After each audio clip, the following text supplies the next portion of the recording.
Hello friends, welcome to my channel Sachin smart academy. चलिए friends, आज हम देखेंगे राजा महेंद्र प्रताप सिंह राज्य विश्वविद्यालय ने जो बीएड फर्स्ट ईयर एग्जामिनेशन 2022 जो करवाया था। ये पेपर हमारा कौन सा है? BD 106F। ये है हमारा पेडागॉजी ऑफ सोशल साइंस, वो भी सेकंड। फ्रेंड्स, पहले सोशल साइंस के दो पेपर हुआ करते थे, फर्स्ट एंड सेकंड। फर्स्ट में होता था हिस्ट्री और पॉलिटिकल साइंस, सेकंड में होता था ज्योग्राफी और इकोनॉमिक्स। ठीक है फ्रेंड्स, तो ये सेकंड है, इकोनॉमिक्स एंड ज्योग्राफी। चलिए फ्रेंड्स, देरी ना करते हुए करेंगे वीडियो को स्टार्ट। उससे पहले यदि आप हमारे चैनल पर नए हैं तो हमारे चैनल को ज़रूर सब्सक्राइब करें। चलिए फ्रेंड्स, करते हैं वीडियो को स्टार्ट। फ्रेंड्स, थोड़ा देखने में परेशानी हो सकती है क्योंकि फ़ोटो थोड़ा भद्दा है इसमें, तो हम पढ़ेंगे वो सुनेंगे। पहला क्वेश्चन हमारा है, निम्न में से मूल्यांकन की कौन सी विधि नहीं है? पहला है निरीक्षण, दूसरा है साक्षात्कार, तीसरा है विश्लेषण, चौथा है प्रश्नावली।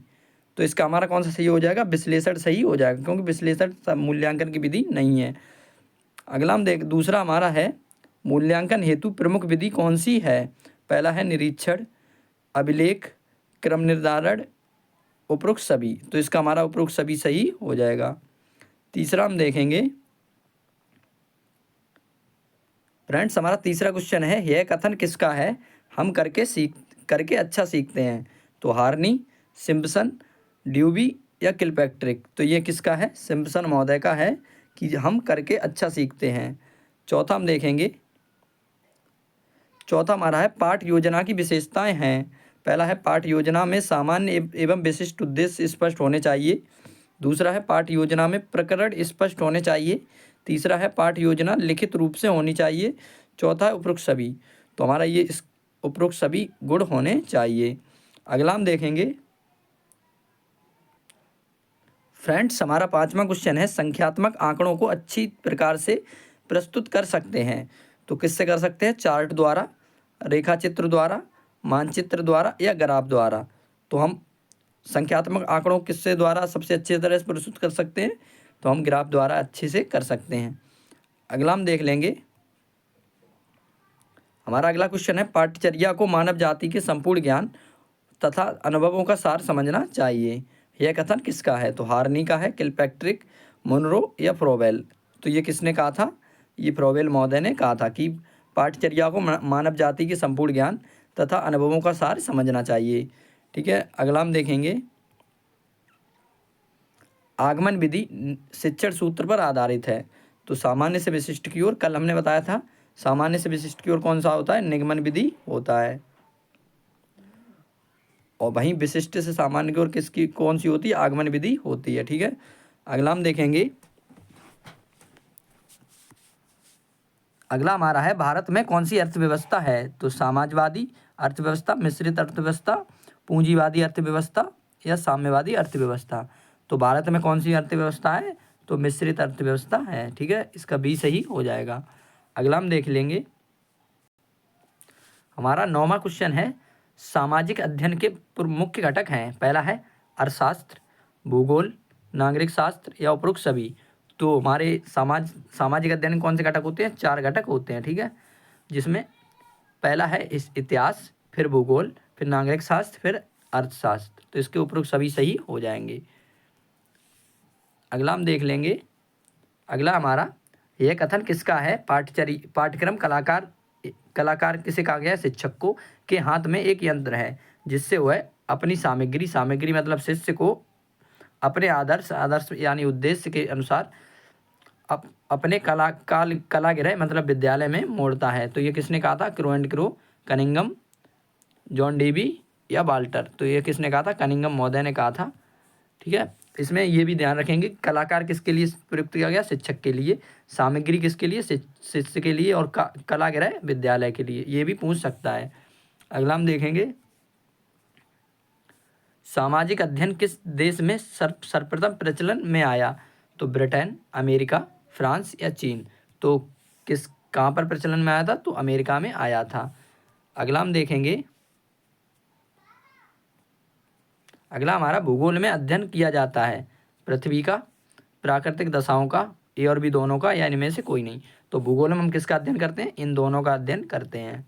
इसका सी सही हो जाएगा। अगला हम देखेंगे अर्थशास्त्र डैश भूगोल की पाठ्यपुस्तकों के निर्धारण का आधार है। तो छात्रों की रुचि बिल्कुल होना चाहिए। बालक का क्रमिक विकास, ये भी। लोकतांत्रिक प्रणाली, ये भी। उपरोक्त सभी, तो इसका हमारा उपरोक्त सभी सही हो जाएगा। अगला हम देखेंगे अर्थशास्त्र ऑब्लैक भूगोल पाठ्यक्रम के चयन में निम्न सिद्धांत उपयोगी है। तो कौन से सिद्धांत उपयोगी होंगे? भौगोलिक एवं आर्थिक तत्व, मानसिक विकास क्रम, शैक्षिक सिद्धांत, उपरोक्त सभी। तो इसके भी हमारा उपरोक्त सभी सही हो जाएगा। अगला हम देखेंगे दृश्य श्रव्य सामग्री में आता है। तो दूरदर्शन, वीडियो टेप्स, मानचित्र या रेखाचित्र, ए और बी दोनों। तो दृश्य श्रव्य सामग्री में कौन आ जाएगा? दूरदर्शन और वीडियो टेप्स। और मानचित्र और रेखाचित्र ये किस में आएंगे? तो ये दृश्य सामग्री में आएंगे। ठीक है, तो हमारा इसका ए और बी दोनों सही हो जाएगा।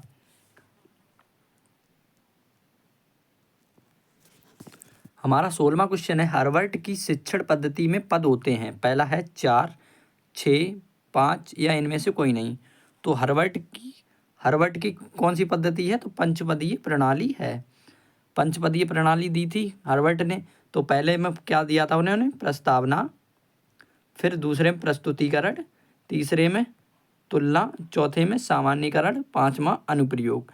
ठीक है फ्रेंड्स, तो हार्वर्ड की पंचपदीय प्रणाली ऐसे पूछ ले, पंचपदीय प्रणाली किसने दी है? तो हार्वर्ड महोदय ने दी है। और कितने पद हैं उसमें? 5 हैं। पहला है प्रस्तावना, दूसरा प्रस्तुतिकरण, तीसरा तुलना, चौथा है सामान्यीकरण, पांचवा है अनुप्रयोग। ठीक है, दूसरा हम देखेंगे योजना पद्धति के जनक हैं किलपैट्रिक, ब्लूम, अरस्तु या सुकरात। तो योजना पद्धति के जनक कौन है? किलपैट्रिक महोदय हैं। अगला हम देख लेंगे निम्न में से कौन एक सामाजिक विज्ञान शिक्षण की पद्धति नहीं है? तो सर्वेक्षण, व्याख्यान, योजना यानी प्रश्न या प्रश्न उत्तर। तो फ्रेंड्स सर्वेक्षण, व्याख्यान और योजना ये तीनों सामाजिक विज्ञान की एक अच्छी पद्धति है, लेकिन प्रश्न और उत्तर एक अच्छी पद्धति नहीं है। अगला हम देखेंगे सूक्ष्म शिक्षण से विकसित किया जाता है। तो शिक्षण कौशल, शिक्षण बिंदु, शिक्षण सिद्धांत या पाठ्यक्रम। तो सूक्ष्म शिक्षण बना ही किसके लिए? एक समय में एक विशेष शिक्षण कौशल का तैयार करना। तो इसका सूक्ष्म शिक्षण किससे संबंधित हो जाएगा? शिक्षण कौशल से संबंधित हो जाएगा। अगला देखेंगे हम फ्रेंड्स, हमारा अगला क्वेश्चन है प्रस्तावना प्रश्न पूछने के डैश प्रकरण लिखा जाता है। तो प्रस्तावना प्रश्न पूछने के बाद क्या लिखा जाता है? प्रकरण लिखा जाता है। तो सबसे पहले हम प्रस्तावना प्रश्न पूछ लेते हैं, उसके बाद हम बच्चों से प्रकरण निकलवा लेते हैं, तब उसके बाद हम प्रकरण लिखते हैं। तो बाद में लिखते हैं। अगला हम देखेंगे भूगोल शिक्षण का सामान्य उद्देश्य है। तो राष्ट्रीय एकता की भावना का विकास करना, जीविकोपार्जन की क्षमता का विकास करना, अंतर्राष्ट्रीय सद्भाव का विकास करना, उपरोक्त सभी। तो इसका हमारा उपरोक्त सभी सही हो जाएगा। अगला हम देखेंगे निम्न में से कौन सा माध्यम इलेक्ट्रॉनिक मीडिया है? तो फिल्म पट्टिका, स्लाइड, कंप्यूटर, इनमें से कोई नहीं। तो हमारा इलेक्ट्रॉनिक मीडिया कौन सा हो जाएगा? कंप्यूटर हो जाएगा। अगला हम देख लेंगे, अगला हमारा है किसकी सहायता से छात्रों को शिक्षण से संबंधित आधुनिक और संपूर्ण ज्ञान प्राप्त किया होता है? तो छात्र, शिक्षक, पाठ्यपुस्तक या कंप्यूटर। तो ये किस आधुनिक और संपूर्ण ज्ञान किससे होता है? कंप्यूटर के माध्यम से या पाठ्यपुस्तक के माध्यम से। इनमें से कौन सा मानेंगे? हमारे हिसाब से पाठ्यपुस्तक ही होना चाहिए बच्चों के लिए। अगला हम देखेंगे ज्योग्राफी शब्द निम्न भाषा के जी और ग्राफो शब्द से मिलकर बना है। किस भाषा के बना है? तो रोम, यूनानी, आंग्ल या चीनी। तो ये किससे बना है? यूनानी भाषा से बना है। अगला हम देखेंगे अधिकतर भौगोलिक ज्ञान सिर की अपेक्षा पैर से सीखा जाता है। किसने कहा है? तो स्किनर महोदय ने कहा है। फेयरग्रीव, भाटिया या पावलॉव। तो ये किसने कहा है? फेयरग्रीव ने कहा है। अगला हम देख लेंगे, अगला हमारा श्रव्य सामग्री नहीं है। तो इसमें इनमें से छांटेंगे, इनमें से कौन सा एक श्रव्य सामग्री नहीं है। श्रव्य सामग्री कौन सी होती है? जो हमें जिससे हम केवल सुनते हैं। टेप रिकॉर्डर श्रव्य सामग्री है, स्लाइड, रेडियो या ग्रामोफोन। तो इसमें स्लाइड है वो क्या है? श्रव्य सामग्री नहीं है। ठीक है, अगला हम देख लेंगे मूल्यांकन की कौन सी एक विधि नहीं है। निरीक्षण, साक्षात्कार, विश्लेषण या प्रश्नावली। तो ये रिपीट क्वेश्चन है, तो इसमें कौन सा हो जाएगा, विश्लेषण सही हो जाएगा। अगला हम देख लेंगे, मूल्यांकन है वो निरंतर चलने वाली प्रक्रिया है जो शिक्षा प्रणाली का अंग मानी जाती है। किसका कथन है, तो मुदालियर आयोग का है, विश्वविद्यालय अनुदान आयोग का है, कोठारी आयोग का है, या सैंडलर आयोग का है। तो ये किसका हमारा है, कोठारी आयोग ने कहा था मूल्यांकन निरंतर चलने वाली प्रक्रिया है जो शिक्षा प्रणाली का अंग मानी जाती है। ठीक है, अगला हम देखेंगे, मूल्यांकन का क्षेत्र मापन की अपेक्षा कैसा है, विस्तृत है, संकीर्ण है, ए और बी दोनों है, इनमें से कोई नहीं है। तो मापन क्या है, मूल्यांकन का ही एक भाग है, तो मापन का क्षेत्र कैसा हो जाएगा, विस्तृत हो जाएगा। अगला हम देख लेंगे, अगला हमारा क्वेश्चन है, व्याख्यान विधि को बाइनिंग व बाइनिंग पुकारते हैं, तो कौन पुकारते हैं, कथन विधि, प्रदर्शन विधि, प्रयोगशाला विधि, या इनमें से कोई नहीं। तो बाइनिंग व बाइनिंग किसे पुकारते हैं, कथन विधि को। ठीक है, अगला देखेंगे, उत्तम परीक्षण की विशेषताओं में सम्मिलित नहीं है, सीमितता, वैधता, विश्वसनीयता, या व्यवहारिकता। तो इसमें सीमितता सही हो जाएगा। अगला हम देख लेंगे, नियमित और निरंतर होने वाले मूल्यांकन को क्या कहते हैं, तो सतत मूल्यांकन कहते हैं, व्यापक मूल्यांकन कहते हैं, आंतरिक मूल्यांकन कहते हैं, या बाह्य मूल्यांकन कहते हैं। तो जो नियमित और निरंतर चलता है उसे हम सतत मूल्यांकन कहते हैं। ठीक है, कंटिन्यूअस एवोल्यूशन। ठीक है, अगला हम देखेंगे, वेल्थ ऑफ नेशन पुस्तक के लेखक कौन हैं, J K. Mehta, Adam Smith, Marshall, या रॉबिन्सन। तो वेल्थ ऑफ नेशन ये पुस्तक किसकी है, एडम स्मिथ की है। अगला हम देखेंगे, अगला हमारा क्वेश्चन है, अर्थशास्त्र धन का विज्ञान है, यह कथन किसका है, तो रॉबिन्सन का है, पीगू का है, मार्शल का है, या एडम स्मिथ का है। तो ये किसका कथन है, एडम स्मिथ का है। ठीक है, अगला हम देखेंगे, भूगोल और अर्थशास्त्र शिक्षण विषय हैं, तो भूगोल और अर्थशास्त्र कैसे विषय हैं, सहसंबंधित नहीं, ये तो गलत हो जाएगा। निम्न सहसंबंधित देख लेंगे, सामान्य सहसंबंधित, या उच्च सहसंबंधित। तो भूगोल और अर्थशास्त्र कैसे हैं, उच्च सहसंबंधित हैं। अगला देखेंगे, रॉयल ज्योग्राफिकल सोसाइटी की स्थापना 1830 में कहाँ हुई थी, तो सबसे पहले यहीं देख लेंगे, रॉयल ज्योग्राफिकल सोसाइटी की स्थापना कब हुई थी, 1830 में हुई थी ये। और कहाँ हुई थी, फ्रांस, अमेरिका, ब्रिटेन, या जर्मनी। तो ये कहाँ पर हुई थी, ब्रिटेन में हुई थी, यानी यूनाइटेड किंगडम में हुई थी। अगला हम देखेंगे, पाठ्यक्रम निर्माण के मूलभूत सिद्धांत हैं, उपयोगिता का सिद्धांत, वास्तविकता के सिद्धांत, क्रियाशीलता का सिद्धांत, उपरोक्त सभी। तो हमारा ये उपरोक्त सभी सही हो जाएगा। फ्रेंड्स, ये एसएसटी का है, पेडागॉजी ऑफ एसएसटी, लेकिन ये हर जितने भी पेडागॉजी सब्जेक्ट हैं उनमें सभी के में महत्वपूर्ण है, मतलब यहाँ से ही क्वेश्चन बनेंगे, सब में सबकी पेडागॉजी लगभग सेम ही होती है। अगला हम देख लेंगे, इसमें हमारा अगला क्वेश्चन है, मौसम के अनुसार बदलने वाली हवाएं हैं, तो व्यापारिक हवाएं होती हैं वो, मानसूनी हवाएं होती हैं, पछुआ हवाएं होती हैं, या चक्रवात होते हैं। तो फ्रेंड्स, जो मौसम के अनुसार बदलती हैं हवाएं वो कौन सी कहलाती हैं, मौसमी हवाएं कहलाती हैं। अगला हमारा है, सबसे अधिक प्रभावशाली जनसंचार साधन है, तो सबसे अधिक प्रभावशाली जनसंचार साधन कौन सा है, रेडियो है, टैप रिकॉर्डर है, टीवी है, या सीसीटीवी है। तो इनमें सब में कौन सा है, टीवी है। अगला हम देख लेंगे, भारत में दूरदर्शन का प्रारंभ कब हुआ, तो 1965 में हुआ था, 1955 में हुआ था, या 1959 में हुआ था, या 1972 में हुआ था। तो फ्रेंड्स, इस बार पूछा है भारत में दूरदर्शन का प्रारंभ कब हुआ, तो अब क्या क्या पूछ लेगा, अब इसके साथ डेट भी पूछ सकता है। तो कब हुआ था, 1959 में हुआ था, और डेट कौन सी थी, 15 सितंबर। ठीक है, 15 सितंबर 1959। अगला देख लेंगे हम, पाठ्य पुस्तकों के चयन का आधार है, पहला है भाषा शैली, पुस्तक का आवरण, मूल्य, इनमें से कोई नहीं, मतलब उपरोक्त सभी। तो फ्रेंड्स, जब हम पुस्तकों का चयन करते हैं तो हम भाषा शैली भी देखते हैं, पुस्तक का आवरण भी देखते हैं, मूल्य भी देखते हैं, और उपरोक्त सभी, ये सभी हम देखते हैं। ठीक है, अगला हम देख लेंगे, अगला हमारा क्वेश्चन है, किस विषय को मदर डिसिप्लिन कहा जाता है, तो भूगोल को कहा जाता है, अर्थशास्त्र को, या इतिहास को, या राजनीति विज्ञान को। तो मदर डिसिप्लिन किसे कहा जाता है, भूगोल को कहा जाता है। ठीक है, अगला देखेंगे हम, निम्नलिखित में से किसने भूगोल शब्द का प्रतिपादन किया, तो ऐसे कौन से महान पुरुष थे जिन्होंने भूगोल शब्द का प्रतिपादन किया था, तो हेरोडोटस, गैलीलियो, इरेटास्थनीज या अरस्तु। तो फ्रेंड्स अगर भूगोल के पिता की बात हो तो कौन है? एरास्टनीज हैं, जिन्होंने भूगोल शब्द की उत्पत्ति की थी। अगला हम देखेंगे, अर्थशास्त्र पढ़ाने का प्राथमिक उद्देश्य है लोकतांत्रिक आदर्शों का विकास, वैज्ञानिक सोच का विकास, नैतिक मूल्यों का विकास या आर्थिक दक्षता का विकास। तो अर्थशास्त्र पढ़ाने का मूल उद्देश्य के प्राथमिक उद्देश्य क्या हमारा? आर्थिक दक्षता का विकास।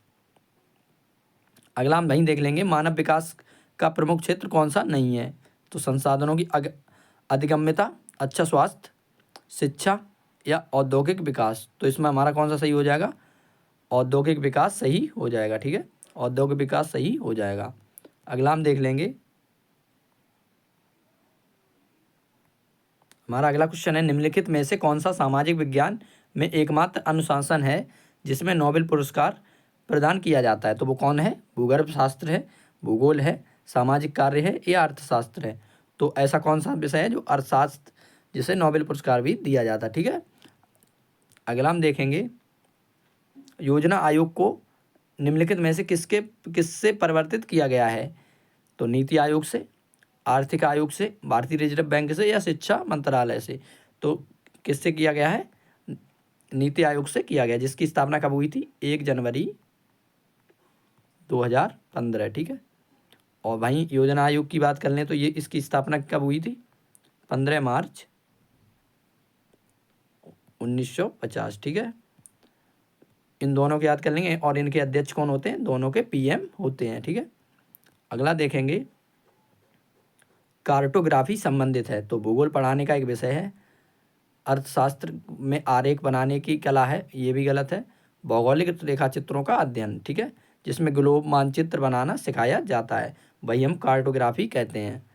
अगला हम देख लेंगे, अगला हमारा, किसने सामाजिक विज्ञान शिक्षण में डाल्टन योजना को एक व्यक्तिगत निर्देशन तकनीकी के रूप में प्रस्तुत किया है?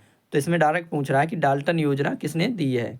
ठीक है, डाल्टन योजना किसने दी है? तो पहला ऑप्शन हमारा Dewey, John Dewey, Herbert Spencer, Helen Parkhurst, Mahatma Gandhi. तो ये डाल्टन योजना किसने दी थी?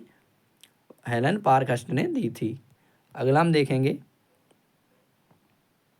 हमारा 50वां क्वेश्चन है, निम्नलिखित में से कौन सा सिद्धांत परियोजना पद्धति में शामिल है? शामिल नहीं है, नहीं है, ये सबसे पहले देखेंगे। तो पहला है क्रिया का सिद्धांत, उपयोगिता का सिद्धांत, अनुभव का सिद्धांत या उपचारात्मक शिक्षण का सिद्धांत। तो इसमें हमारा डी सही हो जाएगा, उपचारात्मक शिक्षण का सिद्धांत। अगला हमारा, निम्नलिखित में से कौन सा स्कूल दार्शनिक संप्रदाय परियोजना पद्धति के उद्गम के साथ निकटता से जुड़ा है? तो आपने पढ़ा होगा पिछले साल, तो इसमें आदर्शवाद, व्यवहारवाद, अस्तित्ववाद और प्रकृतिवाद, इनके बारे में पढ़ा था। तो दार्शनिक संप्रदाय से संबंधित सबसे ज़्यादा कौन है? तो आदर्शवाद है। ठीक है। अगला हम देखेंगे, हमारा अगला है, भूगोल शिक्षण में, भूगोल शिक्षण का निम्नलिखित में से कौन सा दृष्टिकोण करके सीखना किस सिद्धांत पर आधारित है? तो पहला है फील्ड ट्रिप या सर्वेक्षण, दूसरा है ब्रेन स्टॉर्मिंग, तीसरा है वाद विवाद, चौथा उदाहरण चित्रण। तो इसमें कौन सा सही हो जाएगा? फील्ड ट्रिप या सर्वेक्षण, ये हमारा करके सीखने पर आधारित होता है। अगला हम देख लेंगे, एडगर डेल का कौन ऑफ एक्सपीरियंस की, एडगर डेल का कौन ऑफ एक्सपीरियंस किसकी प्रभावशीलता से संबंधित है? तो पहला है भूगोल शिक्षण में अधिगम के सिद्धांत, दूसरा है कक्षा शिक्षण में दृश्य श्रव्य सामग्री का प्रयोग, तीसरा है कक्षा शिक्षण में संचार माध्यम, चौथा अर्थशास्त्र शिक्षण में व्याख्यान विधि। तो ये एडगर डेल किससे संबंधित थे? कक्षा शिक्षण में दृश्य श्रव्य सामग्री का प्रयोग हम कैसे करेंगे वो इन्होंने बताया था, वो शंकु का बना के बताया था इन्होंने। तो वो एडगर डेल ने ही बताया था शिक्षण सामग्रियों के बारे में।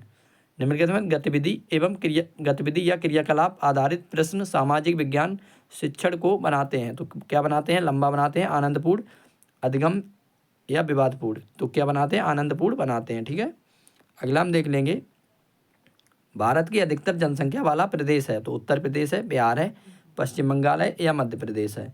ठीक है। तो इस सबसे पहले नंबर कौन है? उत्तर प्रदेश है। ठीक है। अगला हम देख लेंगे, अगला हमारा सहसंबंध,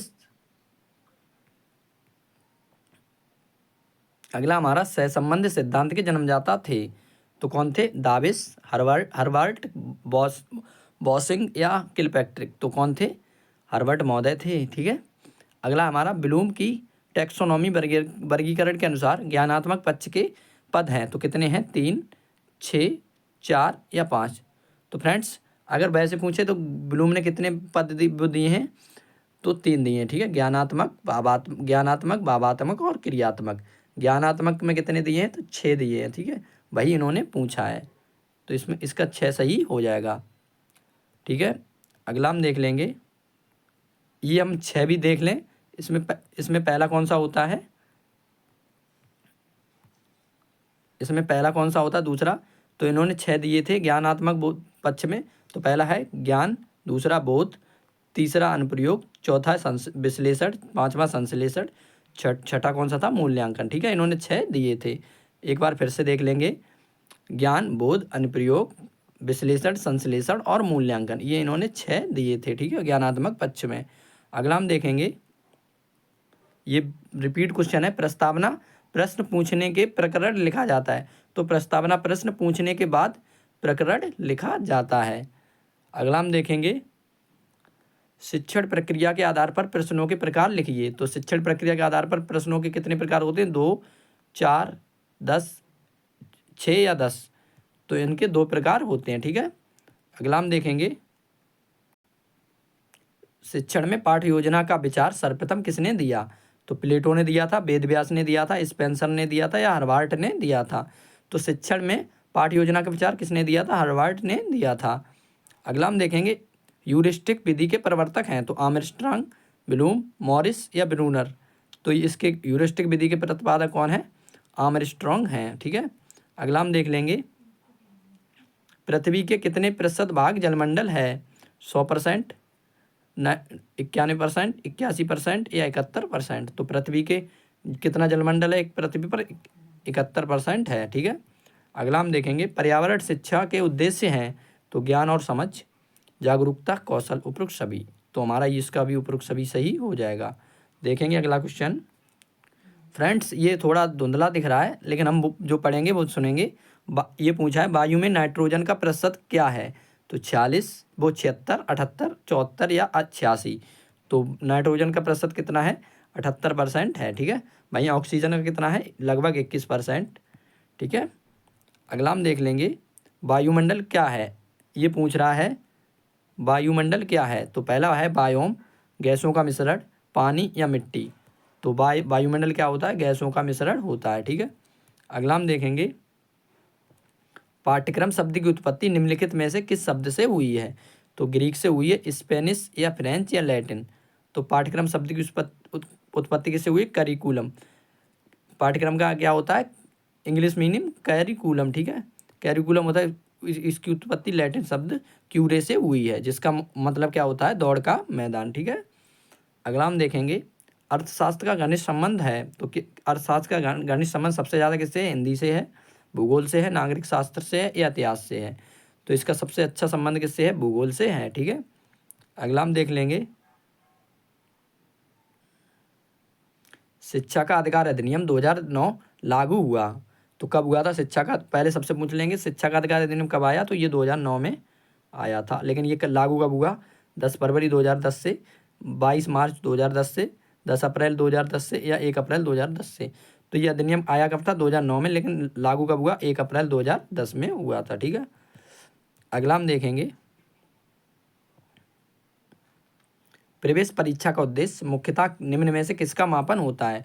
तो हम सब किसी भी एकेडमी में जब एग्ज़ाम लेते हैं, एडमिशन लेते हैं, तो उस प्रवेश परीक्षा की जाती है। जैसे आपने बीएड परीक्षा दी थी, ठीक है, बीएड में एडमिशन लेने से पहले परीक्षा ली थी, तो वो उसका क्या उद्देश्य होता है?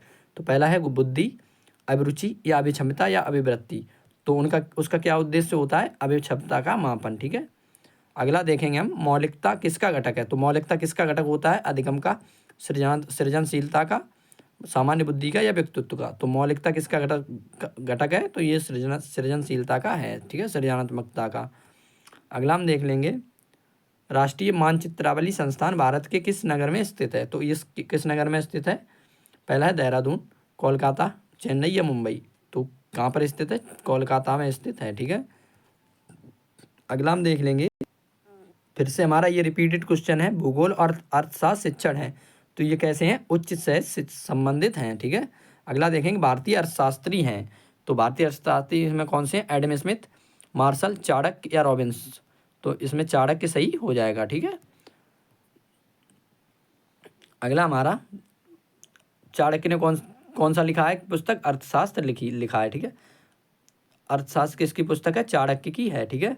और ये किससे संबंधित है? राजनीति विज्ञान से संबंधित है, ठीक है। अगला हम देखेंगे, निम्नलिखित में से कौन सा एक प्रत्यक्ष कर है? प्रत्यक्ष कर इसमें कौन सा है? बिक्री कर, उत्पादन कर, संपत्ति कर या मनोरंजन कर, तो इसमें कौन सा है? संपत्ति कर एक प्रत्यक्ष कर है, बाकी ये कौन से अप्रत्यक्ष कर हैं। चलिए फ्रेंड्स, देखेंगे आज की वीडियो का लास्ट क्वेश्चन, तो शैक्षिक तकनीकी के आधार पर उपागम होता है, तो सॉफ्टवेयर, हार्डवेयर, ए और बी दोनों, इनमें से कोई नहीं। तो शैक्षिक तकनीकी के आधार पर उपागम कौन कौन से होते हैं? सॉफ्टवेयर भी होता है और हार्डवेयर भी होता है, तो इसका ए और बी दोनों सही हो जाएगा। चलिए फ्रेंड्स, आशा करते हैं ये हमारी वीडियो आपको पसंद आई होगी। यदि पसंद आई हो तो वीडियो को ज़रूर लाइक करें। यदि फ्रेंड्स आप कल के पेपर का एनालिसिस चाहते हैं तो आप पेडागॉजी ऑफ साइंस, मैथ और कॉमर्स, इन सभी का पेपर हमारे नंबर पे डाल सकते हैं, जो हमारा नंबर है 93 68 77 97 13। इस पर अपना पेपर भेज सकते हैं। हिंदी प्लस एसएसटी को छोड़कर, ठीक है, हिंदी प्लस एसएसटी को छोड़कर जितने भी पेपर आप एनालिसिस चाहते हैं वो आप हमारे इस नंबर पर भेज सकते हैं। चलिए फ्रेंड्स, मिलते हैं कल की वीडियो में, तब तक के लिए thank you, bye bye, best of luck.